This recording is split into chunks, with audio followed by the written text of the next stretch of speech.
It had been 3 weeks since I moved to this public school, and I already felt like an outcast. My world had been turned upside down. What I thought was perfect had become a nightmare. My dad, who I'd always seen as an angel, had been arrested for multi-million-dollar frauds. Everywhere I went, people called me names like Jailbird Jr. and Con Girl. To take my mind off those hurtful words, I started helping kids with their math in an after-school tutoring program. I liked to teach kids in the schoolyard because the library was too small and made me feel uncomfortable. Honestly, I really wanted to do something good and make a difference, but it didn't seem like it was enough because the mean girls at school, especially Becca and her friends, just wouldn't stop teasing me. But one day, I had had enough. I was minding my business, teaching some kids in the schoolyard, when Becca, along with her minions, came up to me. What is happening here? How to get away with crime 101. Hey, Haley, how does it feel to have famous criminal parents? Ugh, what I would give to have a mute button for her. What did you say? Becca, I'm not my dad, but you obviously have an unhealthy obsession with me, and that's not my problem. So why don't you focus on yourself instead? Oh, wow. You got some nerve. This'll teach you a lesson, you dirtbag. And then she kicked dirt on me and laughed. That was the moment I snapped. I punched Becca hard, but when I saw her minions ready to fight, I knew I had to make a run for it. And in doing so, I ran into the last person I ever wanted to see, Axel, and Devin and Felix following behind him. They were the infamous Diablos. Besides being the 3 hottest guys of the school, they were also real troublemakers. They weren't evil or anything. It was just their mysterious aura. What's going on here? Hey, Devin! Hi, Axel. How are you? He asked a question. Nothing. We were just... It doesn't look like nothing to me. It ain't over, Blondie. Phew. I was sure I would be seeing Becca again, but at least she was gone for now. Thanks a lot. Not so fast, princess. I said thank you, right? You owe us big time for getting you out of that Becca mess. Yeah, so from now on, we'll be expecting you to do stuff for us, like do our homework, carry our bags, basically anything we say, and we'll protect you in return. Deal? No? I don't need anyone to protect me, and I absolutely positively did not ask you to rescue me. But since we're such kind-hearted souls, we helped you anyway. And let's not forget, Becca is a 2-time champion in wrestling from our school. So what's it gonna be? You gonna get your butt kicked by Becca, or let us help you? The jerk did make a good point. Okay, fine, I'll do it. Don't judge me. I'll be safe this way. Good. See you around, princess. Hi, everyone. I'm Haley. Like and subscribe before I continue. Come on, I'm waiting. It had been a week since I made a deal with the Diablos, and I gotta admit, they've been pretty dang good at keeping me safe. Becca totally steered clear of me, and everyone around school seemed to be giving me the celebrity treatment. Whenever I walked into the cafeteria, kids would scramble to clear a table for me, and when I'd stroll down the hallway, they'd make a path for me like I was a freaking queen. But everything comes with a price. Can't have nice things for free, right? Since the Diablos were acting as my bodyguards, they made me do the lamest stuff ever in return. From carrying their bags, to buying them food, to being their personal cheerleader while they played basketball. I was even doing their homework, even though I had offered to tutor them tons of times. Nah, my head hurts when I look at books. The idea of studying gives me the chills. When we have you, why should we study? To graduate, Dumbo? One day, I decided I was done with them and their ridiculous demands. I wasn't getting any time to focus on my tutoring program, and I just wanted the Diablos to be gone. So while doing their next homework, I purposefully got most of the answers wrong. And when they got their grades back, the look on their faces was priceless. Is this really happening? Pinch me, Axel. Pinch me now. I can't believe I got a C+. You sure this was the best you could do? Oh, yeah!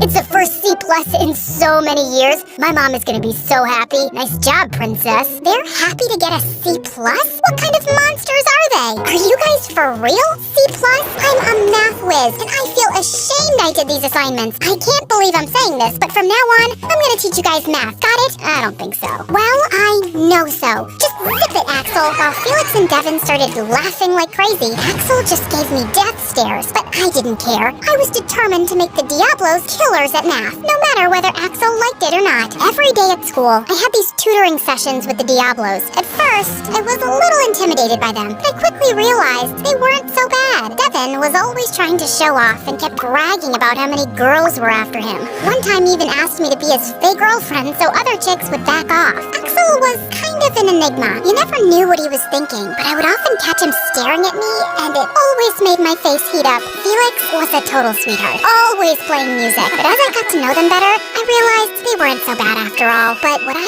admired the most was how these guys always had each other's backs, especially Felix's. He was like the younger brother of the gang, and it was clear that the other two looked out for him. In the few weeks I tutored them, I found myself caring for him too. One day as I left school, I passed by the music room and saw Felix inside, looking down and sad. Something was wrong. Hey, everything all right? It's just that my dad's been really struggling lately. He's not like he used to be, and Mom told me it's because of a huge loss in his business. He's too proud to talk about it, so he's been trying to hide it from us, but I can tell something's wrong. I just miss the old him, and I really want to help him. It really hurt me to see him this way.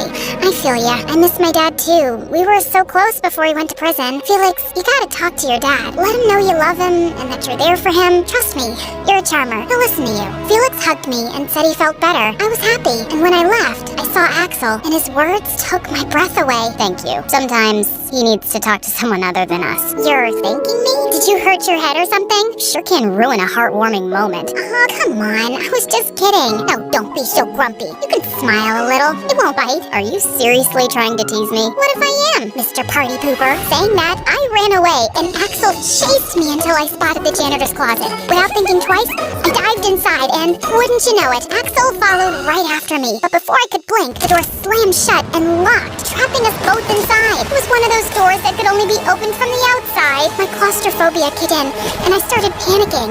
At first, Axel thought I was playing, but I guess, seeing how panicked I was, he was worried. Haley, look at me. Look into my eyes and breathe. I'm here. I'm not going anywhere. You're safe. That's it. Breathe. I can't stay here. Please.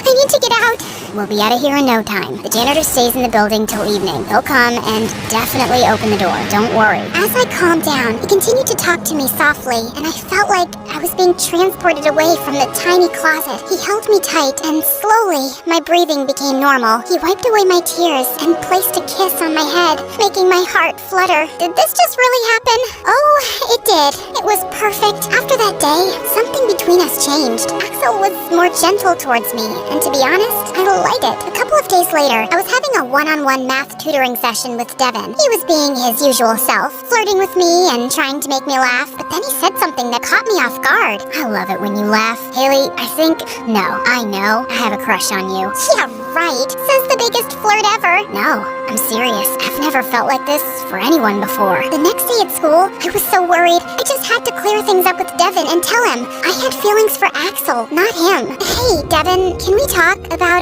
last night? Only if you promise to go to the prom as my date, and I guess be my girlfriend. That's the thing, Devin. I'm sorry, but I don't feel the same way about you. I'm sorry if I gave you the wrong impression. What? You're kidding me. Are you dating someone else? Who is it? Tell me. Is it Axel? What? Not that it's any of your business who I'm with. Right then, out of nowhere, I heard Axel's voice. Perfect. What if it is me? Do you have a problem with Haley and me being together? I should have asked earlier. So, Haley, would you like to go? Ouch! You're such a jerk. You knew I liked her. Whoa. They were both mad and looked ready to rumble. Then Felix showed up, looking all kinds of pissed off. Are you crazy? Fighting over some chick? We're brothers. Come on, let's go. Haley, not you. What was that for? None of this was my fault. It had been a couple of days since the fight between Axel and Devin, and I had been avoiding the Diablos ever since. Felix had been giving me glares, and I had no idea why. But I was about to find out soon. Despite everything, I still missed all three of them. I was feeling pretty down, so I decided to focus on my studies to take my mind off of it. Just then, I heard a tap on my window. I looked out and saw Axel hanging there like some kind of Romeo. What are you doing here? I'm here to tell you something. I've been wanting to tell you this for a while now, but I was too scared.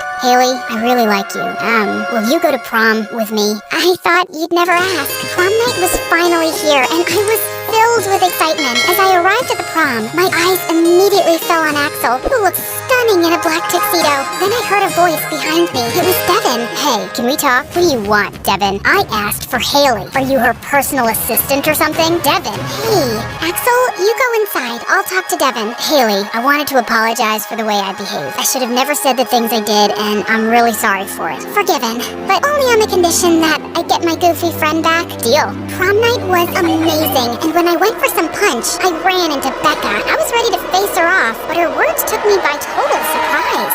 Hey, I'm really sorry for before, you know? What I did wasn't cool. I was wondering if you could do me a favor. Could you ask Devin to dance with me, please? Glad you realized it. Sure, Devin will dance with you. Come on. At the end of the night, we all gathered to play a round of Truth or Dare. When it was my turn, I chose Truth. Little did I know that Felix had something in store for me. His question left me absolutely shocked. So, Haley, tell me, how can you even look people in the eye after your dad messed up so many people's lives? Yeah, my dad was one of them. Yeah, I took your advice and I talked to my dad. He told me everything about how your dad scammed him. I'm sure you knew what he was doing, but you chose to ignore it and keep getting your nice stuff. Am I right? You know what? You should feel absolutely disgusted with yourself, Felix. She deserves every bit of shame she feels for her dad's terrible actions. Felix's words hit me like a ton